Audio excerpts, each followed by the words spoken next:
Okay, this is my first server in my network. So I need to make this a domain controller in a new Active Directory domain.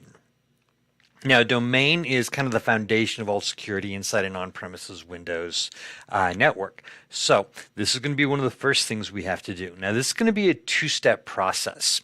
So I'm going to start by installing the ADDS role. So I'm going to go to Manage, and I'm going to add roles and features right here.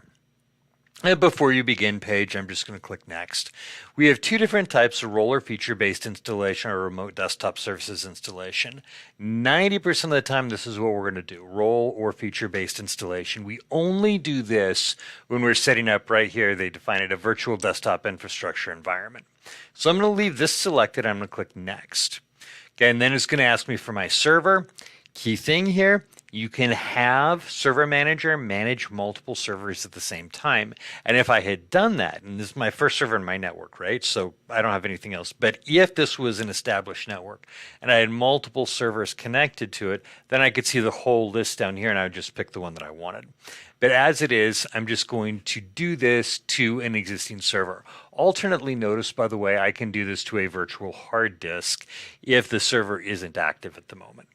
So I'm going to click Next, and then I'm going to choose Active Directory Domain Services. Now notice we have a bunch of Active Directory things here. The one we want is this one right here, Active Directory Domain Services. And when I click on that, it says these tools are required to manage it. I'm going to say, yeah, include management tools, and then any other features, just add them all. Now with this selected, notice over here the description tells me what I'm doing. If I click on another one, and notice I didn't select it, I just clicked on the name, it shows me what that one does as well. So the Active Directory Domain Services is the only one I need at the moment for this to become a domain controller. So I'm going to click Next, and then I don't need any other features, so I'm going to click Next. This gives me a little information about ADS, and I'm going to click Next. And then I can choose to restart the destination server automatically if required, or if I am doing this, and this installation won't require a restart, not at this point, but if I'm doing this installing a role that will require a restart, but I'm doing this on a production server and I don't want it to go down in the middle of the day, I can uncheck that, install it, and then wait to reboot for the next opportune moment, like after the close of work hours or something like that. Sometimes, just to be aware, just so you're aware, sometimes if you have an installation that you've done that's requiring a reboot, but you haven't rebooted yet, sometimes that will create some issues with your system. Normally it's not too bad, but once in a while that will be an issue. So I'm not a huge fan of that unless, my restart is something I'm going to be able to get to fairly quickly. So I'm going to go ahead and click Install, and this is going to start my installation process. And so I'm going to have this little progress indicator up here that tells me what's going on. I do have the option to close this, and if I do, the installation is going to keep running, but it's going to be running in the background. And up here in my notification area, I can see that I have a feature installation going.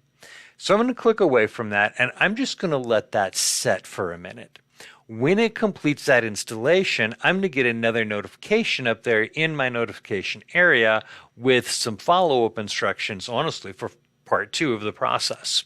So this shouldn't take too long, but I'm going to go ahead and pause the video here, and we are going to pick it up once that finishes. Okay, one thing to be aware of with Server Manager, Server Manager polls all of the servers that it's connected to every so often on a periodic sequence in order to pull the latest information from them, and then it will show it to you. You can also refresh it by clicking this button right here. So what happened is my installation completed, should have been completed. I just click my refresh and it pops up and says, oh yeah, by the way, that's done. Or I could have waited for it to pop up and tell me in its own sweet time, but I wasn't that patient. So here in my notification area, I have this little alert indicator. So I'm going to click on this, and notice I have a couple of things here now. So this one right here, my feature installation completed successfully. If I want to, I can click this to make that go away, or I can ignore it and it'll go away on its own in time. Here I have some post-deployment configuration that needs to be done. So it says configuration required for Active Directory domain services, and here's my link, promote this server to a domain controller. So I'm going to go ahead and click that and do that now. All right, so here's my deployment configuration screen. So first option is, what are we doing here? So I can add a domain controller to an existing domain. Well, that's not what I'm trying to do. That would be, I've got a domain up and running. I want another domain controller for fault tolerance or load balancing or whatever. I can add a new domain to an existing forest. Now this again means I have an existing forest, and a forest is a group of related domains. So I would have an existing domain or group of domains, and I just want to add another domain to that. That's not what I'm looking for either. What I'm looking for is I need to create something brand new. This is a new network coming up for the very first time, so I'm going to select this option to add a new forest. Once it actually finishes this and lets me add a new forest. When I do, by the way, some of these options down here will change as well. So this thing is taking its own sweet time. So once again, I'm going to go ahead and pause the video. And then as soon as it gets done, you can tell right here it's still processing, this scrolling across. So once this gets done, then, and what it's doing, by the way, is looking for existing domains. So once this gets done, I'm going to go ahead and restart the video, and I will we'll finish it out from there. Okay, so it finished processing. So I'm going to click to add a new forest, and I'm just going to give it my last name, Dalton.local, and a new forest is going to create basically a domain and a new forest, and so this is going to be called the forest root domain. So that's what we have here is the root domain name, and it's going to be domain dot whatever the register or whatever the top level domain name is. So .local is one we can use for local networks, and we don't have to try to register a DNS name with the IANA or anything like that. So I'm going to click next, and it's going to take me to my next page. So I can set the forest and domain function levels. So what this is, basically I cannot have a domain controller in my forest that is older than Server 2016, or in my domain that's older than 2016.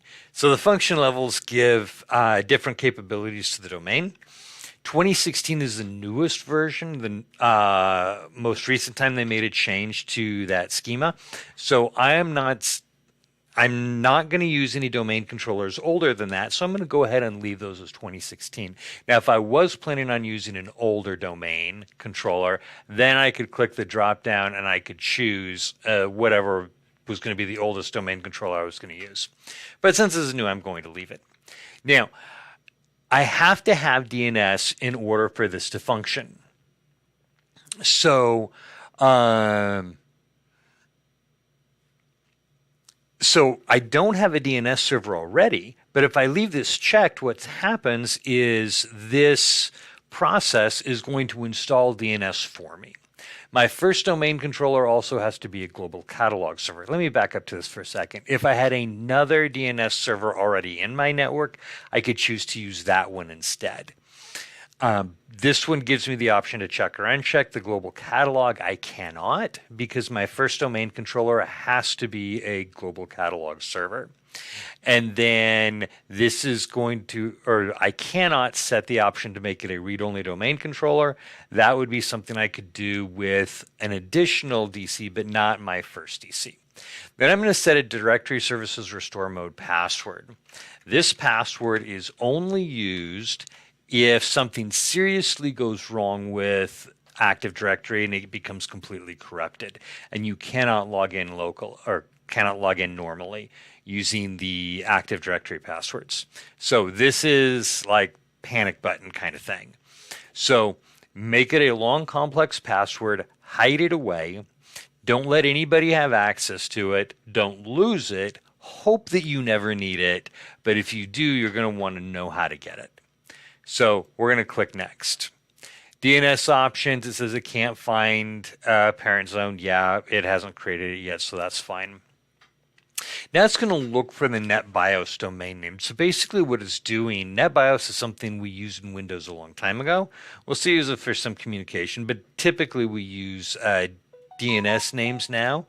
So This is going to take a look at your domain name, and typically what it's going to do is just chop off that last part of it. Sometimes it'll only take the first 8 characters if you've got a long domain or something like that. So normally we can just leave this and go with it.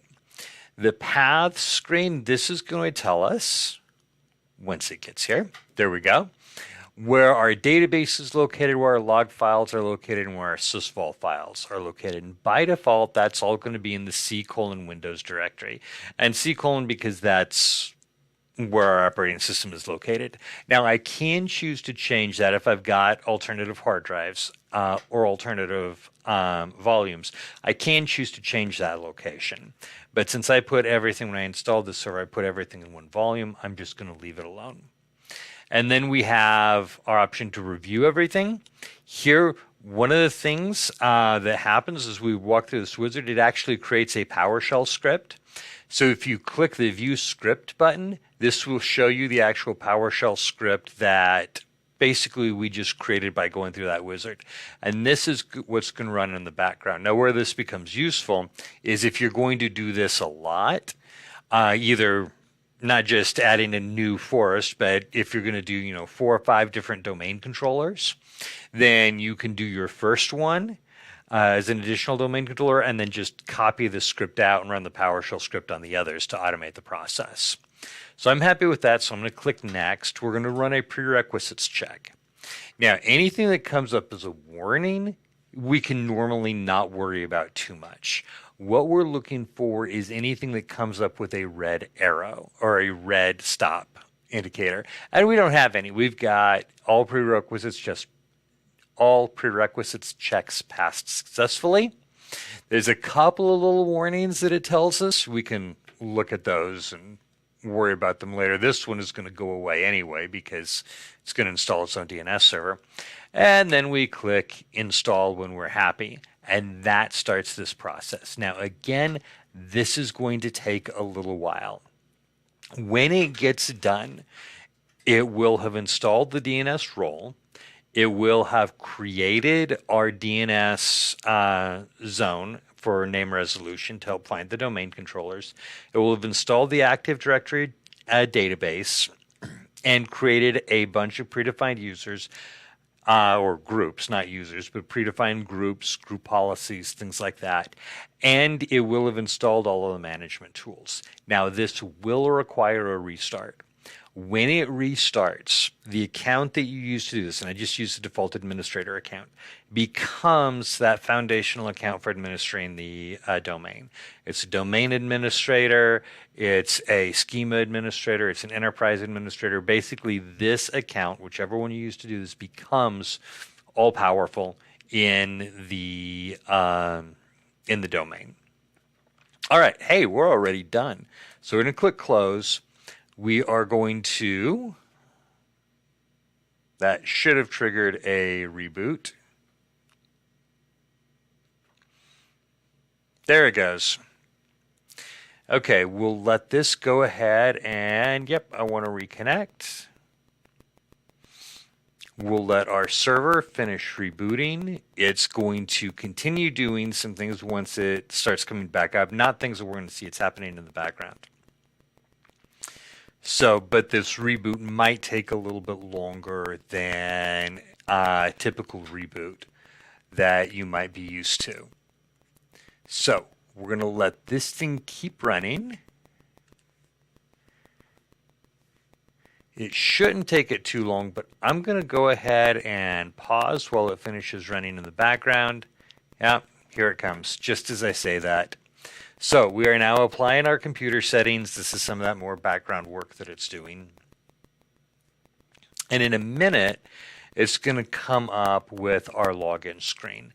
And it will look exactly like what we've done before, almost exactly like what we've done before, except that now we are not logging into the local security accounts database on the local server.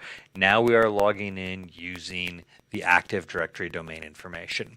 Same username and password we used when we installed, remember. It just took that account and ported it over from the local SAM account database to the Active Directory database. But that's now what we will be using from this point on when we do this with a domain controller. when we join another server to the domain, it does not, on the domain controllers, it removes the local accounts database. If I join another server to the domain, I actually will have to tell it to log into the domain because it will still allow you to log in locally.